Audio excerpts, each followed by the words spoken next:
महाकुंभ को लेकर के जब पूरा देश और पूरी दुनिया प्रयागराज की धरती की ओर आकर्षित हो रही है, तब ये रोज महाकुंभ के बारे में दुष्प्रचार करते हैं। दुर्लभम भारते जन्म मानुषम तत्र दुर्लभम।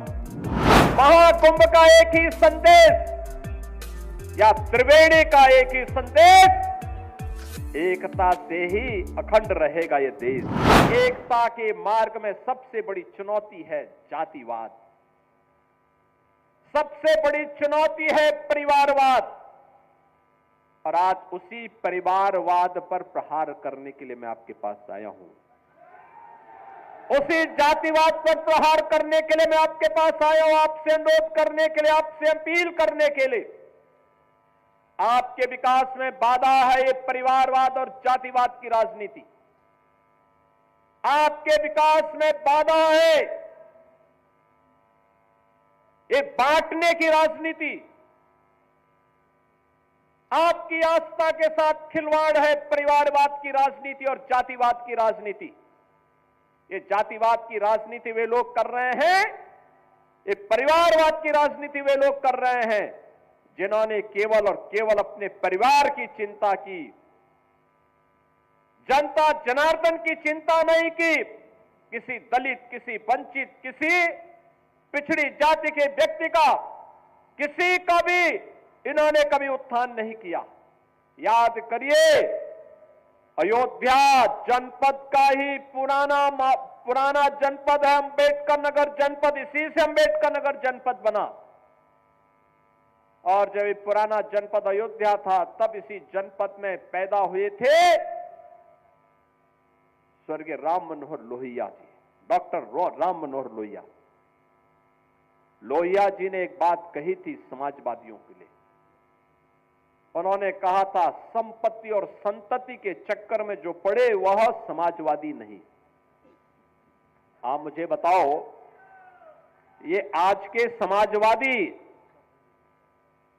तो संपत्ति के ही चक्कर में ज्यादा पड़े हैं। जो प्लॉट खाली है वह प्लॉट हमारा है, उस पे सब जगह इनके झंडे लग जाते थे, जगह जगह झंडे लग जाते थे, कब्जा कर लेते थे। इनका झंडा अपराधी और माफियाओं को बचाने के लिए था। और बहनों और भाइयों, इनकी सहानुभूति कभी किसी गरीब के प्रति नहीं होती है, किसी कमजोर के प्रति नहीं होती है। ये लोग उस हर कार्य का विरोध करते हैं। आप देख रहे होंगे समाजवादी पार्टी के अध्यक्ष का, पूर्व मुख्यमंत्री का बयान, महाकुंभ को लेकर के जब पूरा देश और पूरी दुनिया प्रयागराज की धरती की ओर आकर्षित हो रही है, तब ये रोज महाकुंभ के बारे में दुष्प्रचार करते हैं, रोज दुष्प्रचार करते हैं। यानी दुष्प्रचार करके भारत की आस्था के साथ खिलवाड़ करते हैं, आपकी आस्था के साथ खिलवाड़ करते हैं। पिछले 10 दिन में प्रयागराज में 10 करोड़ श्रद्धालुओं ने पावन त्रिवेणी के संगम में स्नान किया। 10 करोड़ लोगों ने। दुनिया के तमाम देशों की आबादी 10 करोड़ नहीं है, और 13 जनवरी से 26 फरवरी के 45 दिनों के अंदर महाकुंभ में जो स्नान होगा, बहनों और भाइयों, ये 45 करोड़ श्रद्धालुओं के आने की संभावना है। 45 करोड़ आबादी दुनिया में केवल 2 देशों की है, 45 करोड़ से ज्यादा। एक भारत की है और दूसरा चीन की है। बाकी दुनिया के जितने भी देश हैं, लगभग 200 देश हैं, उन 200 देशों की आबादी 45 से 40 करोड़ से कम ही है। हम उत्तर प्रदेशवासी, भारतवासी सौभाग्यशाली हैं। ऐसे ही नहीं, हमारे ग्रंथों ने लिखा है कि दुर्लभम भारते जन्म मानुषम तत्र दुर्लभम। भारत में जन्म लेना दुर्लभ है, और उसमें भी मनुष्य के रूप में जन्म लेना और भी दुर्लभ है। और प्रयागराज महाकुंभ इस बात का एहसास करा रहा है। पूरा देश, पूरी दुनिया, हर सनातन धर्मावलंबी बिना जाति के, बिना पंथ के भेदभाव के एक संगम में स्नान कर रहा है, गौरव की अनुभूति कर रहा है। मां गंगा का आशीर्वाद, भगवान प्रयागराज का आशीर्वाद उस संगम के माध्यम से प्राप्त हो रहा है और संगम का एक ही संदेश है, महाकुंभ का एक ही संदेश या त्रिवेणी का एक ही संदेश, एकता से ही अखंड रहेगा ये देश, एकता से ही अखंड रहेगा ये देश।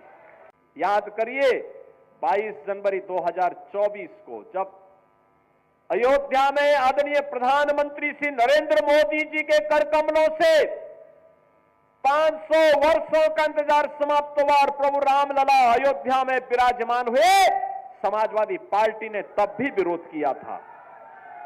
समाजवादी पार्टी ने तब भी विरोध करके आपकी आस्था के साथ खिलवाड़ किया था। ये वही समाजवादी पार्टी है, ये वही समाजवादी पार्टी है जिस समाजवादी पार्टी के हाथ कार सेवकों के खून से सने हुए हैं, जिन्होंने सरयू मैया को कार सेवकों के खून से लाल करने का काम किया था। अयोध्या की गलियों में निर्दोष कार सेवकों पर गोलियां बरसाई थी। ये वही समाजवादी पार्टी है। अयोध्या में राम मंदिर का विरोध करती है, महाकुंभ का विरोध करती है। जब हम लोगों ने प्रधानमंत्री जी की प्रेरणा से अयोध्या के इंटरनेशनल एयरपोर्ट का नामकरण महर्षि वाल्मीकि के नाम पर रखा, समाजवादी पार्टी ने उसका भी विरोध कर दिया।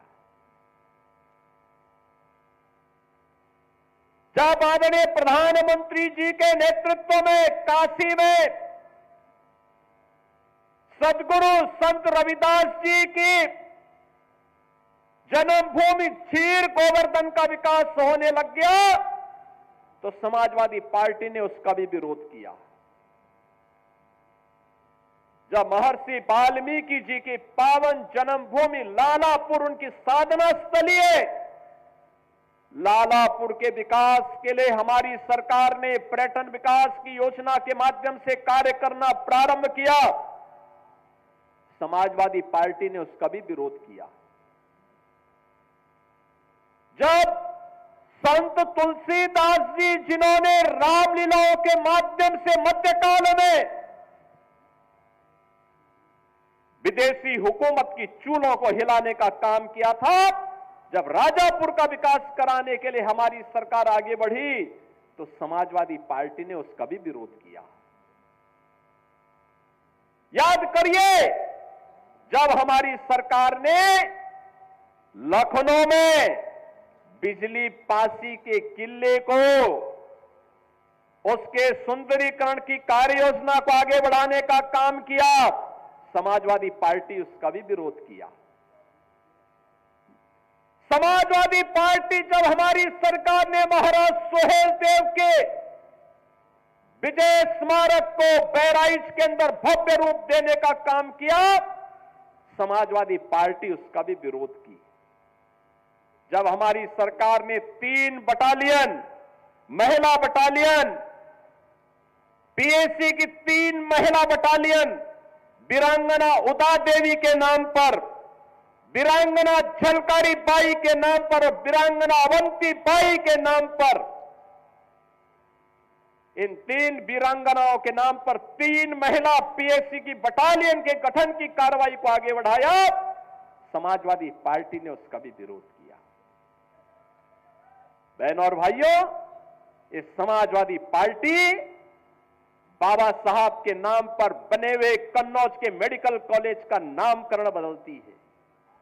हमारी सरकार आई, हमने फिर से कन्नौज के मेडिकल कॉलेज का नामकरण बाबा साहब भीमराव अंबेडकर के नाम पर रखने का काम किया।